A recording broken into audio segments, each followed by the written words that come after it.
আসসালামু আলাইকুম দর্শক, দেখে এসেছি রকস্টার। হ্যাঁ, রকস্টার দেখেছি। নাইট শো দেখেছি 6:30 থেকে 9টা অব্দি। সিনেমাটা দেখে কেমন লাগলো আজকে সেটাই শেয়ার করব, সিনেমার রিভিউ শেয়ার করব। তার আগে ডিরেক্টরকে যদি কাছে পাইতাম তাহলে তাকে বুকে জড়ায় ধরতাম। শাকিব খানকে যদি কাছে পাইতাম তাহলে তারে মাথায় তুলে রাখতাম।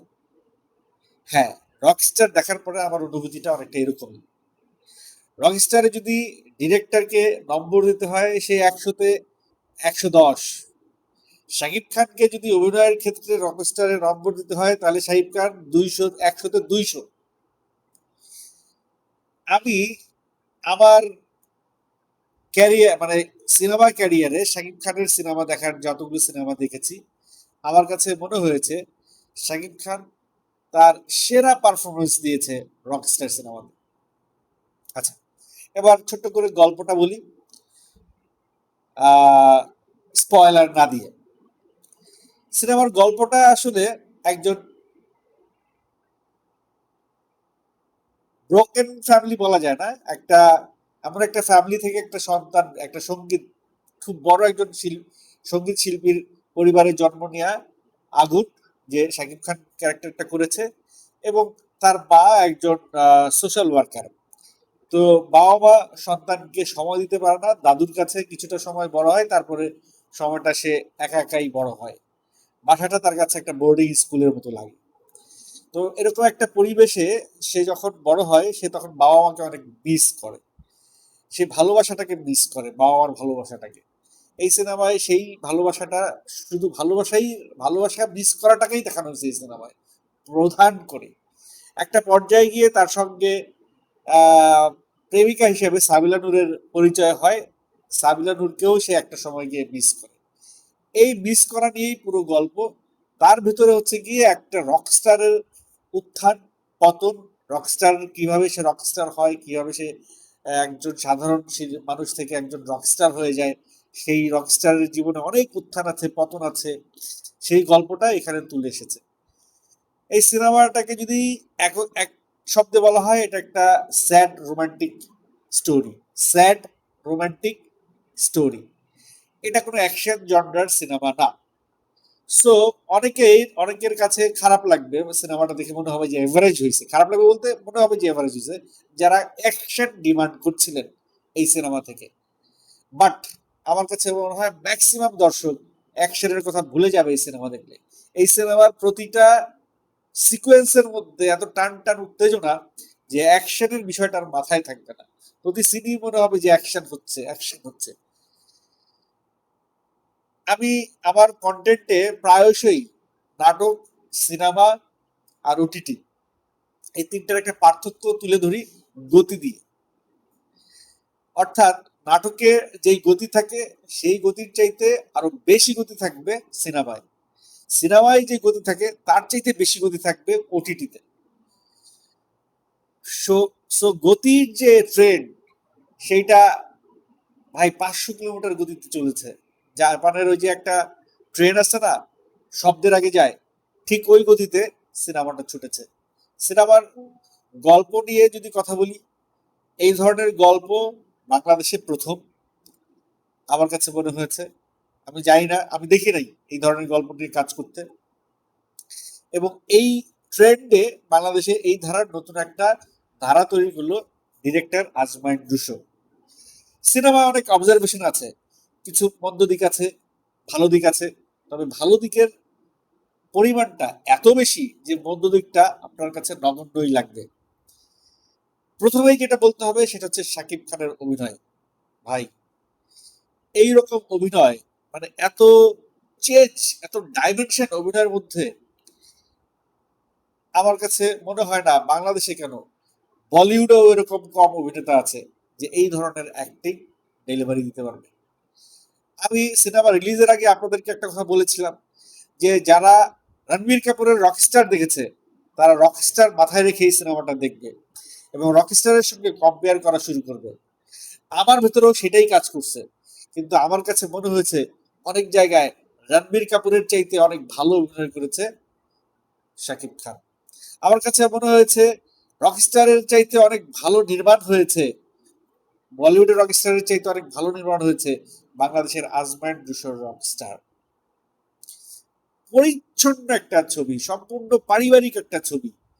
এই মানে আমি আমি আমার আমার মাঝে মাঝে আমার কিছু কিছু জায়গায় আমার কাছে সিনেমাটা যখন ট্রেলার দেখছি, গান আসছে, তখন আমার কাছে মনে হয়েছে যে রকস্টারের কণ্ঠ বা শাকিব খানের কণ্ঠে রকস্টারের ভয়েসটা কতটা যাবে, কতটা মিলবে, বা যেই শিল্পীদের নাম আসছিল সেই শিল্পীরা কতটা শাকিব খানকে ডেলিভার করতে পারবে, শাকিব খানের স্টারডমকে ডেলিভার করতে পারবে, শাকিব খানের যে হাইটটা আছে সেই হাইটের সঙ্গে তাদের ভোকালটা কতটা ম্যাচ করতে পারবে। এই সিনেমায় এই টেনশনটা আমার কাছে খুব ছিল। আমার কাছে কিছু কিছু জায়গায় মনে হয়েছে যে খুব পপুলার কোনো সিঙ্গারকে কেন নেওয়া হলো না, জেমস টাইপের সিঙ্গার বা আসিফ আকবর টাইপের কোনো সিঙ্গারকে কেন নেওয়া হলো না। সিনেমা দেখে আমি সমস্ত উত্তর পেয়ে গেছি। আসিফ আকবর বা জেমস থাকলে এখানে আমরা জেমসকেই পাইতাম বা আসিফ আকবরকেই পাইতাম। যেই শিল্পীদের এখানে নেওয়া হয়েছে এই শিল্পীদের কারণে আমরা শাকিব খানকেই পাইছি। প্রত্যেকটা মানে আমার যখন গানটা শুধু গান আর ট্রেলার দেখছি তখন মনে হয়েছে যে গানগুলো সিনেমার সঙ্গে কতটুকু ম্যাচ করবে, কিন্তু সিনেমাটা যখন দেখছি, আমি সিনেমার জার্নিটা যখন স্টার্ট করছে, প্রতিটি শব্দ সিনেমার সঙ্গে ম্যাচ করে গেছে, প্রতিটি গানের কথা সিনেমার সঙ্গে ম্যাচ করে গেছে, সিচুয়েশনের সঙ্গে ম্যাচ করে গেছে। সিনেমার ব্যাকগ্রাউন্ড মিউজিক, বিশেষ করে বেস গিটার, তারপরে কিছু কিছু ইনস্ট্রুমেন্টের ইউজ করা হয়েছে একটা ইমোশন বিল্ড আপের জন্য। শাকিব খান যখন এন্ট্রি করে, শাকিব খানের যখন সিকোয়েন্স আসে, এই সময়গুলোতে যখন কিছু মিউজিক্যাল ইনস্ট্রুমেন্ট ব্যবহার করা হয়েছে, মোটামুটি গুজবাম্প তুলে দিবে শরীরে, হৃদয়ের যে স্পন্দন সেটা ধুপ ধুপ ধুপ ধুপ এরকম করবে। আমি সিনেমাটা দেখেছি দিয়াবাড়ির ফ্যান্টাসি আইল্যান্ডের ম্যাজিক মুভি থিয়েটারে। আমি এই সিনেমা হলে সিনেমাটা দেখে কেন জানি আরাম পাই। এখানে বসুন্ধরা সিটির মতো বা স্টার সিনেপ্লেক্সের মতো অতটা ব্যবস্থাপনা নাই, কিন্তু যতটা ব্যবস্থাপনা আছে তা সিঙ্গেল স্ক্রিনের চাইতে ফার ফার বেটার। আমি অনেক আরাম পাই, কারণ দর্শক খুব ইনস্ট্যান্ট রিয়াক্ট করে প্রতিটা সিনে।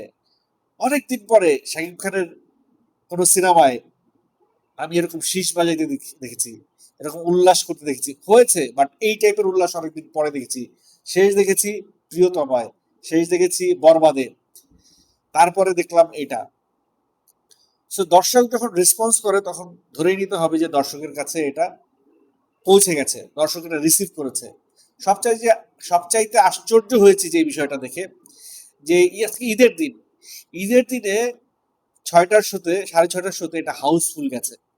সিনেমার ম্যানেজার, হল ম্যানেজার বা অপারেটর আমাকে বলেছে যে 1.5 লক্ষ টাকা প্রথম দিন তাদের কালেকশন হয়েছে। ভাই, এই একটা সিনেমা হল যেখানে আসন সংখ্যা মাত্র 300 কম, 250 সিট, সর্বোচ্চ টিকিট মূল্য 300 টাকা, সেইখানে ফার্স্ট ডে 1.5 লক্ষ টাকা কালেকশন, এটা কিন্তু চারটি খানি কথা না। এখানে যদি 1.5 লক্ষ টাকা কালেকশন হয়, তাহলে মধুমতের সিনেমায় 7-8 লাখ টাকা কালেকশন হবে, বা মনিহার সিনেমায় 10-12 লাখ টাকা কালেকশন হবে। একটা আইডিয়া করলাম, এত কালেকশন হবে ফার্স্ট ডেতে যদি এরকম এরকম প্রত্যেকটা হলে এরকম রেসপন্স থাকে। সিনেমাটা ওয়ার্ড অফ মাউথে ছড়ায় যাবে। এটার স্প্রেডটা হবে আস্তে আস্তে, আস্তে আস্তে মানুষের মুখে মুখে এমন ভাবে ছড়াবে, আমার মনে হয় এটা দীর্ঘদিন সিনেমা হলে এই সিনেমাটা থাকবে। সিনেমার শাকিব খানের প্রত্যেকটা সিনেমায় যেটা হয় যে শাকিব খানকে একটু প্রাধান্য বেশি দিতে গিয়ে অনেকগুলো ক্যারেক্টারকে এখানে জায়গা দিতে পারে না, মানে হ্যাপি এন্ডিং বা একটা এন্ডিং দিতে পারে না। এই সিনেমাতেও কিছু কিছু ক্যারেক্টার এরকম কিছু ঘটনা ঘটেছে, কিছু কিছু ক্যারেক্টারের এন্ডিং নাই, বাট ওইটা চোখে লাগবে না, ওইটা আপনার কাছে, ওইটা আপনাকে খুব একটা বদার করবে না। বিশেষ করে এই সিনেমায় তৃতীয় যে নায়িকার আবির্ভাব হয়েছে, সেই নায়িকা কখন এলো কখন গেল, কই গেল বোঝা যাবে না। একটা ফ্লোতে সে আসছে, একটা ফ্লোতে সে চলে গেছে, এবং তাকে একটা গেস্ট অ্যাপিয়ারেন্সই বলা যাবে, তৃতীয় নায়িকা বললে ভুল হবে। মিথিলা, সেও একটা গেস্ট অ্যাপিয়ারেন্সই বলা যাবে, তার 2-3টা সিন আছে, সর্বোচ্চ 4টা সিন আছে, তাকেও একটা গেস্ট অ্যাপিয়ারেন্স বলা যাবে। সাবিলা নূর তাণ্ডবের চাইতে একটু বড় ক্যারেক্টার পাইছে। এই যা সাবিলা নূরের ক্যারেক্টারটা আর একটু বড় হইলে, তার পারিবারিক সাইডটা যদি আর একটু দীর্ঘায়িত হইতো, তাইলে আমার কাছে মনে হয়েছে আর একটু জমে যেত এন্ডিংটা। মানে পুরো সিনেমাতে সামিলা নূরকে নিয়ে এত কষ্ট, সেই সামিলা নূরকে নিয়ে যখন এন্ডিংটা হইলো, আমি স্পয়লার দিতে চাই না, এন্ডিং এর টাইমটা, ডিউরেশনটা যদি আরেকটু বাড়ানো যেত, আরেকটু তৃপ্তি পেতাম। রবীন্দ্রনাথের ছোট গল্পের মতো মনে হয়েছে, শেষ হইয়াও হইল না শেষ। কোথায় যেন মনে হয়েছে এটাকে পার্ট টু ও করা যাইতো যদি চেষ্টা করতো, কিন্তু ডিরেক্টর বোধহয় সেরকম কোনো প্ল্যানিং রাখে নাই। রকস্টার একটাই, এখানেই শেষ। এই সিনেমার অন্যান্য যে ক্যারেক্টার গুলো, বিশেষ করে মায়ের চরিত্রে, আহ বাবার চরিত্রে Tariq Anam Khan top notch acting করছে, দুর্দান্ত লেভেলের অ্যাক্টিং করছে। মায়ের চরিত্রে রোজি সিদ্দিকী, ভাই রোজি সিদ্দিকে প্রপার ইউটিলাইজ হয়েছে এখানে। এর প্রত্যেকটা ক্যারেক্টার এত সুন্দরভাবে, প্রায়োগিক ভাবে, প্র্যাকটিক্যাল ওয়েতে ডিসপ্লে করা হয়েছে, যে প্রত্যেকটা ক্যারেক্টার, আমি আমি আমি যে কাস্টিং ডিরেক্টর আছে তাকে আমি এই সিনেমার জন্য, তাকে আমি স্পেশালি একটা থ্যাঙ্কস দিয়ে যাই। কস্টিউমের ব্যাপারে ভাই, শাকিব খানের কস্টিউম সহ অন্যান্য প্রত্যেকের কস্টিউম, একটা ছোট্ট যে একটা ক্যারেক্টার, যেই লোকটা অডিও কোম্পানির মালিকের সঙ্গে চলে আসে, সে আমার চ্যানেলে একটা ইন্টারভিউ দিয়েছে, মাহমুদ ভাই, তার ক্যারেক্টারের একটা সুন্দর কস্টিউম, সুন্দর গেট আপ রাখা হয়েছে, মানে কোথাও কোনো ছাড় দেওয়া হয় না। বাজেট যদি আর একটু পাইতো ডিরেক্টর, সময় যদি আর একটু পাইতো ডিরেক্টর, আমার মনে হয় এইটা আরো 10 ধাপ আগায় যেত সিনেমাটা। তবু এই বাজেট স্বল্পতা এবং সময় স্বল্পতার মধ্যে যতটুকু করেছেন আজমান রুশো, তাকে তো আমি 100-তে 110 দিয়ে দিয়েছি। প্রথম সিনেমা হিসেবে সে পাস তো করেছেই, উতরে গেছে ডিস্টিংশন নাম্বার দিয়ে। একটা লম্বা রেসের ঘোড়া বলা যেতে পারে আজমান রুশোকে। আজমান রুশো আসলেন, জয় করলেন এবং জয় করতেই থাকবেন। আমি সবসময় একটা জিনিস বিশ্বাস করি, একটা ডিরেক্টর যদি টেকনিক্যালি রিচ হয়, একটা ডিরেক্টর যদি এডুকেশনালি রিচ হয়, একটা ডিরেক্টর যদি মন ও মননে রিচ হয়, তাহলে অবশ্যই সিনেমাটাও রিচ হতে বাধ্য। রকস্টারের প্রতিটি ফ্রেমে, রকস্টারের ফ্রেমের প্রতিটি কোণায় ডিরেক্টরের মুন্সিয়ানা পরিলক্ষিত। ডিরেক্টরের আপ্রাণ চেষ্টা ছিল সিনেমাটিকে একটি মানসম্পন্ন সিনেমা হিসেবে আমাদেরকে প্রেজেন্ট করার, এবং সেটি সে করতে পেরেছে শতভাগ। এই সিনেমায় কয়েকজন সাংবাদিকের ক্যারেক্টার ছিল, আমার কাছে খুবই লজিক্যাল মনে হয়েছে। বিশেষ করে Sami, Mohammad Sami stand up comedian, সেই সিনেমা একটা সাংবাদিকের ক্যারেক্টার করেছে। তার অভিনয় আমার কাছে খুবই সুন্দর লেগেছে, আমি খুবই এনজয় করেছি। একটা স্পয়লার না দিলেই নয়,